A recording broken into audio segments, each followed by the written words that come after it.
Vamos lá então, pessoal. Hoje nós vamos falar um pouco sobre as reações orgânicas, mas não de algumas reações específicas, mas sim de parâmetros gerais para que as reações aconteçam, quais são as necessidades, as condições reacionais que precisam existir para que elas aconteçam e efetivamente o que a gente está falando quando a gente fala em reação, né? Então, para quem não lembra muito quando a gente fala em reação química, dá uma voltada lá nos vídeos que a gente comenta, né, sobre as transformações, mas aqui a gente vai dar uma olhada especificamente para alguns tipos de moléculas e algumas terminologias, tá?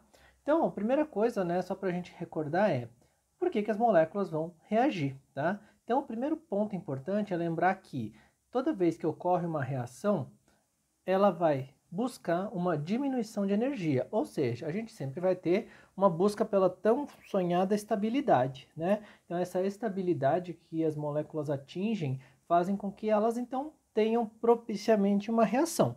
O ponto é, nem sempre elas vão reagir por espontânea vontade. Às vezes a gente vai ter que forçar um pouco, e esse forçar um pouco são algumas condições, né? Então, elas vão reagir sempre? Depende, eu preciso que essas condições sejam favoráveis para que isso ocorra. Às vezes as condições são brandas, às vezes as condições são bruscas, depende de cada reação química, tá? Mas e como é que essas reações acontecem? Todas as moléculas estão em constante movimento, né? Então, se a gente lembrar lá um pouco como as moléculas estão em solução ou no estado gasoso, por exemplo, estão lá em movimentos aleatórios. E esses movimentos vão propiciar colisões, tá? Então, essas colisões que as moléculas vão ter fazem com que elas efetivamente reajam, tá? Agora, se elas estiverem sob condições favoráveis e em movimentação, todas as colisões vão fazer com que haja uma reação? Não, porque eu preciso que as colisões sejam efetivas. E o que é uma colisão efetiva? Vamos dar uma olhada aqui num modelo, né, de representação para moléculas, só para a gente entender um pouco do que a gente está falando. Quando a gente falar em colisões, né, a gente fala em moléculas que estão trombando mesmo, né, estão lá aleatoriamente e trombam. Essas colisões podem ser efetivas quando existe, e a gente vai ver depois com mais detalhes, uma situação onde uma consegue se ligar à outra para ocorrer então a transformação, para ocorrer então a reação.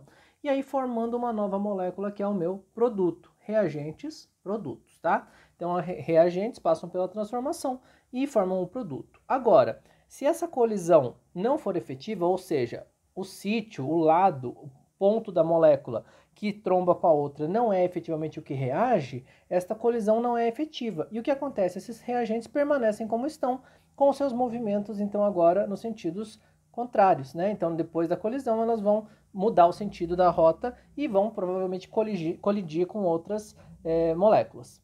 Ponto importante, a gente precisa lembrar que a gente não está falando de uma ou duas moléculas, a gente está falando de grandezas de mol, né? 10 a 23. Então são muitas moléculas que estão ali e muitas colisões que estão acontecendo, tá? Então é claro que vai depender da situação, a gente vai propiciar isso. Vamos dar uma olhada agora, falando na questão energética da coisa, né? Então a gente falou que precisa existir esse abaixamento de energia, existe um gráfico que mostra para nós, e ele é bastante clássico, ele vai aparecer na maioria das situações, a transformação química num parâmetro de energia. Então, olha só, eu tenho um reagente, tá? E ele vai se transformar num produto. Vamos olhar só esses dois patamares aqui por enquanto. Este meu eixo aqui mostra a evolução da reação, ou seja, conforme a reação vai passando, eu transformo reagentes em produtos. O que aconteceu? Eu tinha uma quantidade aqui, ó, de energia. Quando eu formei esses produtos, eu baixei a energia. Então, quer dizer, se diminuiu a quantidade de energia, então é favorável para a formação de produtos. Mas esse caminho não é direto. Lembra que eu falei que precisam de condições favoráveis? Essas condições favoráveis que fazem com que a reação química aconteça vão mostrar este perfil aqui. Ou seja, eu preciso chegar a um determinado ponto de energia que é maior que a dos reagentes e depois desse ponto aqui ela vai descer e vai chegar ao ponto mais favorável. Então eu preciso de energia suficiente, ó, aqui minha condição necessária, energia suficiente para chegar neste ponto aqui. É só imaginar uma montanha, né? Empurra uma pedra, se eu conseguir fazer com que ela chegue até aqui, aqui ela vai sozinha, tá? Então este é o meu obstáculo, então esse é o minha energia, essa é a minha condição necessária. Lembrando sempre que uma reação química para acontecer precisa de um rompimento e formação de ligação ou de ligações, né? Então é isso que vai determinar uma transformação química, tá? Vamos olhar com mais detalhes esse gráfico para entender que parâmetros a gente tem. Então, olha lá. Essa barreira a ser vencida, como eu mostrei agora há pouco, vai formar alguma coisa aqui em cima para que depois se forme o produto. Este alguma coisa que é formado, a gente vai chamar de estado de transição. De novo, é um nome que vai mostrar justamente a transição. Então, o meio do caminho entre reagentes e produtos, tá? Não é nada que possa ser isolado, não é uma ligação química já rompida ou já formada, é a transição. Então, é o meio do caminho onde está acontecendo um rompimento e uma formação, ou está acontecendo só um rompimento, ou está acontecendo só uma formação, tá?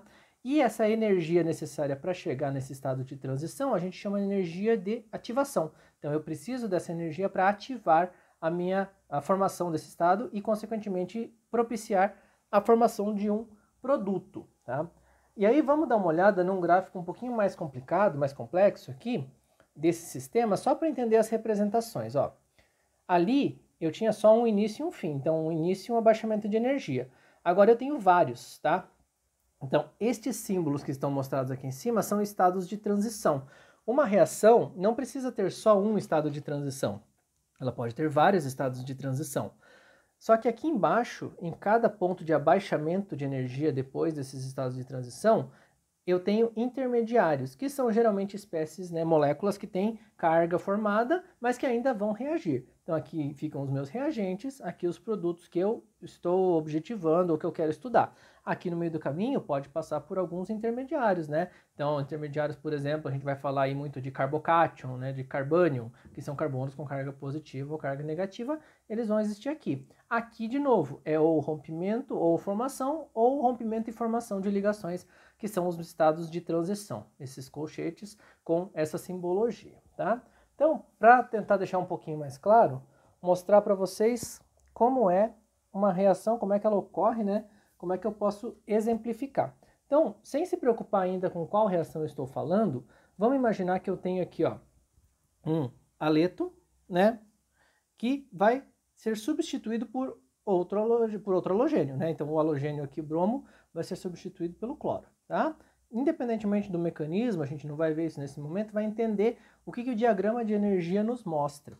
Então, olha só, são os meus reagentes, são os meus produtos, tá? Para os meus reagentes se transformarem nos meus produtos, ou seja, para eu substituir este bromo por este cloro, eu preciso dar esta quantidade de energia para o meu sistema. Esta quantidade de energia aqui em cima vai fazer com que se chegue no meu estado de transição. E o que é o meu estado de transição? Isso aqui, tá? Percebam, ó, é uma ligação sendo rompida, este bromo-carbono que aqui existia está pontilhada, ela está sendo rompida. E quem que está induzindo essa ligação a ser rompida? A presença do cloro, do cloreto, né, que vai se ligar ao carbono para formar aqui. Então é o cloro se ligando ao carbono. Nenhuma das duas se rompeu ou se formou efetivamente. Então este estado aqui é a transição, é o que acontece no meio do caminho, não é nenhum nem outro. A gente vai ver em outros momentos que existem características mais próximas de um ou de outro, mas por enquanto o suficiente para a gente saber que existe alguém saindo, existe alguém chegando, poderia ser só alguém saindo ou poderia ser só alguém chegando. Mas, de novo, é uma transição, é um meio do caminho, tá? Então é uma barreira energética que precisa ser vencida. Agora, nem sempre a gente vai representar esses diagramas de energia. Às vezes a gente vai precisar representar só a reação. E para representar a reação, a gente precisa saber como é que ela ocorre. Aqui é uma outra reação, né? Onde eu vou colocar um halogênio numa cadeia carbônica, né? De um alceno. Então, primeira coisa importante é, quando a gente vai representar uma reação sem precisar necessariamente explicitar o diagrama, né? Os detalhes energéticos, a gente vai falar do mecanismo de reação. E para falar de mecanismo de reação, duas coisas são importantes. Primeiro, quem se movimenta são elétrons, tá? Então sempre a gente vai ter movimentação de elétrons. Elétrons que vão se ligar a alguém, elétrons que vão sair de uma ligação e ficar sobre um determinado átomo. E para representar elétrons, o segundo ponto importante é, eu preciso usar setas curvas, tá? Então esta seta curva aqui, né, mostra pra gente a movimentação de um par de elétrons. E esta meia seta curva aqui mostra a movimentação de um elétron. A gente vai usar essa representação de meia seta para falar de radicais, tá? Mas na maioria dos casos a gente vai usar essa seta, né, com dupla cunha aqui. Tudo bem? Então, importante observar, ó. Quem é que tem par de elétrons para se ligar? A dupla ligação. Então, o meu alceno tem o par de elétrons que vai se ligar ao hidrogênio. Quando ele se liga ao hidrogênio e abstrai, vamos recordar um pouquinho lá quando a gente falava de, por exemplo, né, acidez e basicidade, teorias ácido-base, a gente tem que esse par de elétrons aqui não pode ficar mais ligado, porque agora eu tirei esse hidrogênio, né? Esse hidrogênio já foi ligado a este par de elétrons. Então, esta ligação que tem outro par de elétrons vai ficar sobre o bromo. E aí eu vou formar este meu intermediário aqui, que é um carbocátion, um carbono positivo, tá? Formei aqui o meu brometo, e numa segunda etapa, olha aqui, ó, é a carga negativa, que é um par de elétrons, só que não está ligado, vai fazer o ataque à carga positiva, fazendo então com que se ligue o bromo ao carbono. Observem que em todos os momentos, quem saiu, né, quem fez o ataque foram os elétrons. Então, não é próton que faz ligação, quem faz ligação são elétrons. Então, a movimentação é sempre originária de elétrons. Só para a gente entender um pouco, relacionando agora tudo que a gente falou lá no começo, observem aqui uma molécula hipotética formando uma ligação, tá? A gente vai resgatar um pouco o conceito de orbitais para falar que se a gente tiver um orbital que tem elétrons não ligados e um orbital vazio, eles precisam se encontrar para que essa ligação se forme. Então, a colisão efetiva vai aqui estar representada aqui, ó, orbitais com elétrons, orbitais sem elétrons. Todas essas outras possibilidades aqui não têm os orbitais cheios e vazios se encontrando efetivamente, tá?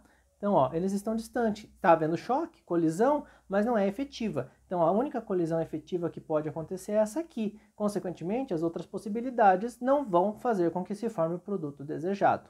E aí, para encerrar a nossa aula de hoje, a gente vai lembrar ou vai apresentar dois termos bastante importantes.